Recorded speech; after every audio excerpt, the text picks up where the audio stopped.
चलिए स्टार्ट करते हैं। एरे क्या है? Array is a collection of variables of same type of elements और मे बी डिफरेंट। सी में हमने सीखा था कि पेज एरे जो होता है वो collection of variable of same type होता है, बट पीएचपी में आपको यहाँ पर एक फ्लेक्सिबिलिटी दी जाती है कि वो डिफरेंट टाइप का भी हो सकता है। अब why we use array? Array क्यों यूज करते हैं? We use array to process large amount of data using single variable. मतलब हमने ये सीखा है कि डेटा स्टोर कहाँ होगा? डेटा स्टोर होता है वेरिएबल के अंदर। अगर एक डेटा है तो कोई प्रॉब्लम नहीं है, इसको आप क्या करो, एक वेरिएबल बना लो, इसमें स्टोर करो इस तरह से। लेकिन अगर आपका डेटा बढ़ रहा है, मतलब नंबर ऑफ आइटम्स अगर आपके पास ज़्यादा आ गए, तो आप क्या करोगे? आपको 4 वेरिएबल ना बना के आपको एक एरे बनाना है। Dollar sign array variable. अब इस एरे वेरिएबल के अंदर हम लोग डेटा कैसे स्टोर करते हैं, उसका एक सिंटेक्स है, नीचे देखो आपको लिखा हुआ dollar sign underscore name equal to array item 1 item 2, ऐसे लिस्ट ऑफ आइटम्स आप जैसे ये 10 20 30 40 है, तो ये आइटम्स आप इसमें स्टोर कर सकते हैं। इस एग्जांपल दिया हुआ है कि आपका एरे 1 बनाया मैंने, array equal to 4 8 15, these are the number of items या नंबर ऑफ डेटा। अब ये सारे आइटम्स क्या है? इंटीजर है, ठीक है। तो सी में हमने सीखा है कि कलेक्शन ऑफ वेरिएबल्स ऑफ, अब ये डिफरेंट भी हो सकता है, मतलब एक आपका इंटीजर है तो एक आपका स्ट्रिंग हो सकता है, एक आपका फ्लोट हो सकता है, डिफरेंट डिफरेंट भी हो सकते हैं, ठीक है। जैसे नीचे ये एग्जांपल दिया हुआ है, array array can contain mix of string number even other address. जैसे एरे बनाया मैंने एरे 2, इसमें एक इंटीजर आ गया, दो स्ट्रिंग आ गया, इवन इसमें एक और एरे भी आ गया, ठीक। अब इसमें एक एग्जांपल है, जैसे मैंने एग्जांपल बताया करके कि write program to accept an items into array and print it, इसको प्रिंट करना है। इसके लिए मैंने 3 पीएचपी पेज बनाए हैं। Create array dot PHP, create array form dot PHP, then array operation dot PHP. अब ये 3 पेज रन कैसे होंगे? तो मैं क्या करता हूँ, सबसे पहले ये create array dot PHP page आपको ओपन करके दिखाता हूँ। तो इसमें क्या किया, मैंने एक फॉर्म बनाया हुआ है जिसका एक्शन कहाँ हो रहा है, create array form dot PHP के ऊपर हो रहा है। इसमें मैं पूछ रहा हूँ यूजर से how many items in array, array के अंदर कितने आइटम्स हैं। तो बंदा क्या करेगा, एक टेक्स्ट फील्ड आएगी, उसमें एक नंबर डालेगा, जैसे उसके पास 5 आइटम है, 10 आइटम, जितने भी आइटम्स हैं वो नंबर डालेगा, देन सबमिट करेगा। जैसे वो सबमिट करेगा तो वो किसके ऊपर ट्रांसफर होगा, इस पेज के ऊपर, क्रिएट एरे फॉर्म, ठीक है। पहले मैं इसको रन करके दिखाता हूँ आपको। जैसे ये फॉर्म बना,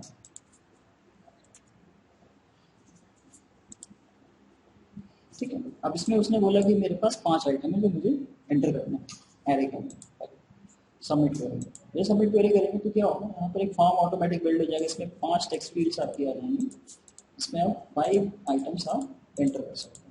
अभी फॉर्म आया कैसे, create array form dot PHP, मैंने क्या किया, इसमें एक पैरामीटर भेजा हुआ एरे साइज 5। तो इस फाइल के अंदर क्रिएट एरे फॉर्म, इसके अंदर मैंने क्या किया हुआ है, ये पीएचपी कोडिंग है।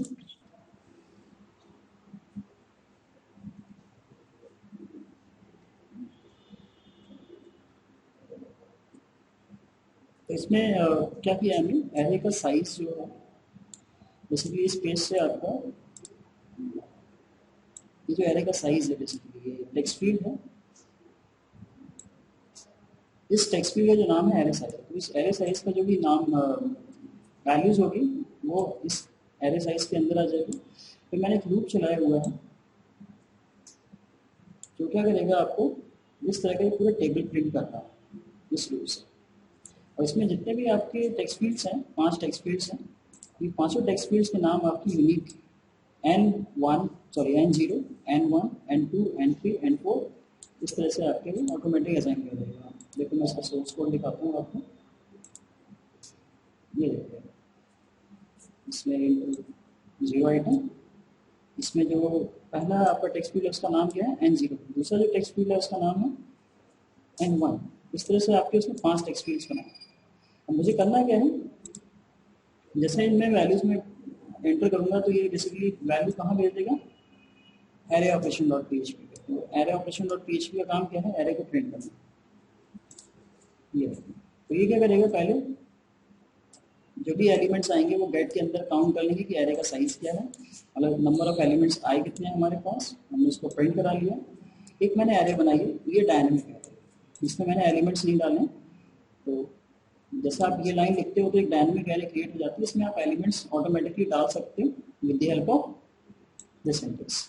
ठीक है, तो हमें करना क्या है, एक लूप लगाया 0 से लेके एरे साइज तक i plus plus, array of i equal to get की, मतलब हमें बेसिकली क्या करना है, gate n0 n1 n2 n3, automatic यहाँ पे ये वैल्यू आनी चाहिए। तो मैं यहाँ पे एक वैल्यू बना ले रहा हूँ की 1, सॉरी की नाम से, इसमें n0 n1 n2 automatic set हो जाएगा। और ये वैल्यूज, जो वैल्यू है की ये वैल्यू आपके यहाँ प्लेस हो जाएगी, और गेट से क्या होगा, वो वैल्यू पर्टिकुलर वैल्यू एरे में आपकी स्टोर होगी, पर्टिकुलर इंडेक्स नंबर। अब एरे को प्रिंट कराने के लिए क्या होता है, एक मेथड होता है प्रिंट आर। प्रिंट आर, उसमें एरे का नाम ले लीजिए, पूरा एरे आपको प्रिंट करके दे देगा। प्री इसलिए लगाया हुआ है क्योंकि ये प्री डिफाइंड फॉर्मेट होता है एरे को प्रिंट करने के लिए। अगर आप प्री नहीं लगाओगे तो एरे जो प्रिंट होगा रफ फॉर्मेट में आएगा। मैं इसको रन करके दिखाता हूँ। मैंने वैल्यूज दे दी 1 2 3 4 5, तो एरे का साइज 5 आ गया और इसमें एरे को प्रिंट करा। ठीक है, तो ये स्ट्रक्चर्ड वे में आ रहा है। अगर मैं इसमें प्रिंट आर का यूज नहीं करता हूँ, सेव किया मैंने और मैं इसको रिफ्रेश करना, तो एरे कुछ इस तरह से प्रिंट होगा। आउटपुट आएगा लेकिन समझ में नहीं आएगा, थोड़ा सा प्रॉब्लम आएगा समझने में आपको। प्री फॉर्मेट आपका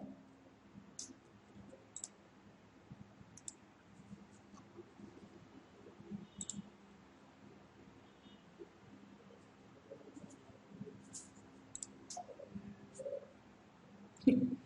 अब नेक्स्ट इसमें एरे, जो मैंने आपको बताया है कि हम लोग मिक्स फॉर्मेट में एरे दे सकते हैं, जैसे string, number, even other array. तो अगर मैं इस पर्टिकुलर एलिमेंट पे एक्सेस करता हूँ y को, तो मुझे कैसे एक्सेस करना है, एरे टू थर्ड, तो 0 1 2 और 3 पे पूरा एरे आ गया। अब इसमें मैंने 1 लिखा, 1 का मतलब क्या होगा, ये 0 1, तो ये y एक्सेस हो जाएगा। इसको अगर आप प्रिंट कराओगे तो y आपका प्रिंट हो जाएगा। और एरे 2 0 1 2 डॉट प्रिंट हो जाएगा। अब इसमें एक और फ्लेक्सिबिलिटी आपको मिलती है, you can also assign label to each pocket called keys. मतलब अगर आप एक एरे बना रहे हो, उसमें first name equal to business दे दिया आपने, last name equal to Infosys, तो की वैल्यू फॉर्मेट में वैल्यू दे सकते हैं उसमें। ठीक है, सबसे अच्छा फॉर्मेट है ये। इसका यूज कहाँ पर होता है आपको, अब इसका यूज कहाँ करते हैं इस एरे का, इस टाइप के एरे का, जहाँ पर हमें की वैल्यू पेयर में, जैसे लेट कर लीजिए आपको एक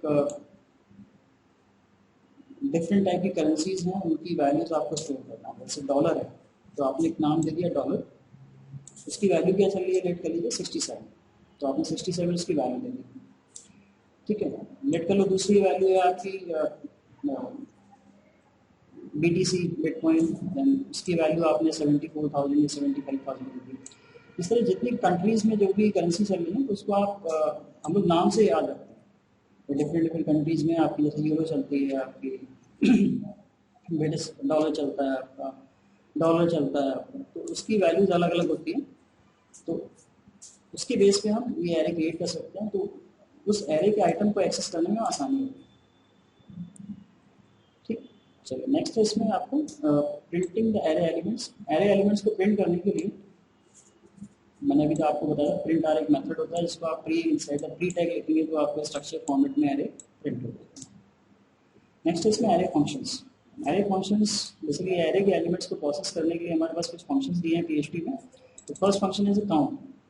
जैसे आपने ये एरे बनाया, इसमें कितने नंबर ऑफ एलिमेंट्स है, 6 एलिमेंट्स हैं, उसको आपको प्रिंट करना है तो कैसे प्रिंट करोगे, काउंट एरे 1, तो जितने भी एलिमेंट्स होंगे वो आपके प्रिंट हो जाएंगे। मैक्स दूसरा फंक्शन है जो क्या करेगा, इसमें से लार्जेस्ट एलिमेंट आपको निकाल के दे देगा। मिन जो है इसमें से मिनिमम एलिमेंट निकाल के दे देगा। सॉर्ट क्या करेगा, इसको असेंडिंग ऑर्डर में सॉर्ट कर देगा, बढ़ते हुए क्रम में। Print sorry reverse sort, r sort एक फंक्शन होता है जो उसको उल्टा डिसेंडिंग टू मतलब डिसेंडिंग ऑर्डर, बड़े से छोटे क्रम में, बड़े से छोटे क्रम में आपको सॉर्ट कर देगा। उसमें दो बड़े यूजफुल फंक्शन है, इंक्लूड एक्सपोर्ट। इंक्लूड क्या करता है, convert the array into string using joining string character. जैसे आपने क्या किया, एक एरे लिया, उसको एलिमेंट्स को स्ट्रिंग में कन्वर्ट किया, एरे के जितने एलिमेंट्स हैं बस बीच में आपने क्या लगा दिया, एस्ट्रिक लगा दिया। तो क्या ये 4, 8, 15 आपके जो एलिमेंट्स होंगे ये आपस में कंबाइंड होकर स्ट्रिंग बन जाएगा, बस दोनों के बीच में क्या आएगा, एस्ट्रिक आएगा। एस्ट्रिक का मतलब क्या होता है, सेपरेटिंग। ये एक रिप्रेजेंटेशन है कि 4 और 8 के बीच में एक सेपरेशन आएगा कि ये बताएगा कि ये दोनों एलिमेंट्स अलग अलग हैं। ठीक है, अब इसी का रिवर्स कर सकते हो, आप इंक्लूड कर सकते हो, सॉरी एक्सप्लोर कर सकते हो। मतलब स्ट्रिंग को अगर आपको एरे में कन्वर्ट करना है तो स्ट्रिंग और जो भी आपका सेपरेशन कैरेक्टर आप देंगे तो उसके अकॉर्डिंग वो आपका एरे स्ट्रिंग सॉरी एरे में कन्वर्ट करेगा। ठीक है, और लास्ट फंक्शन है इसमें आपको इन एरे। जैसे आपको कोई एलिमेंट सर्च करना है, सिर्फ 15 सर्च कर रहे हैं इस एरे के अंदर, तो 15 एरे 1, तो इन एरे एक फंक्शन है जो इस सर्च एलिमेंट को इस एरे के अंदर सर्च करेगा और रिटर्न करेगा ट्रू या फॉल्स। अगर मिल जाएगा तो ट्रू, नहीं तो फॉल्स। अगर आप ट्रू रिटर्न होगा तो ये 1 प्रिंट करता है, नहीं तो ये कुछ प्रिंट नहीं करेगा। तो इसको रन करके दिखाता हूँ आपको।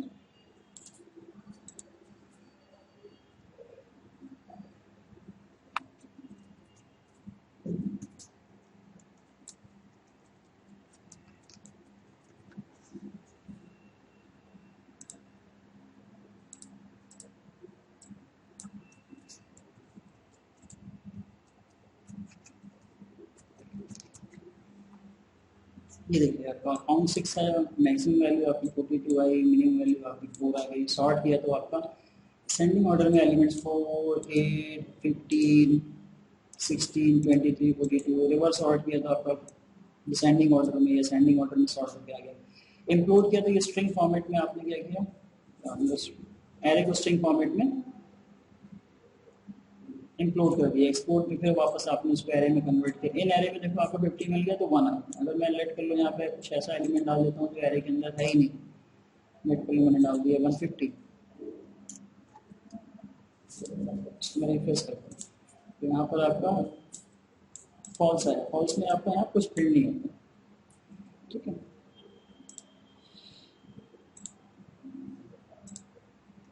तो इस तरह से ये आप एरे पूरा प्रोसेस कर सकते हैं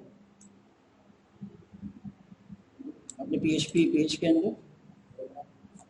दैट्स ऑल। अगर आपको कोई क्वेरीज वगैरह पूछनी है तो आप कमेंट्स में डाल सकते हैं, मैं इसको आंसर दे दूंगा। Thank you.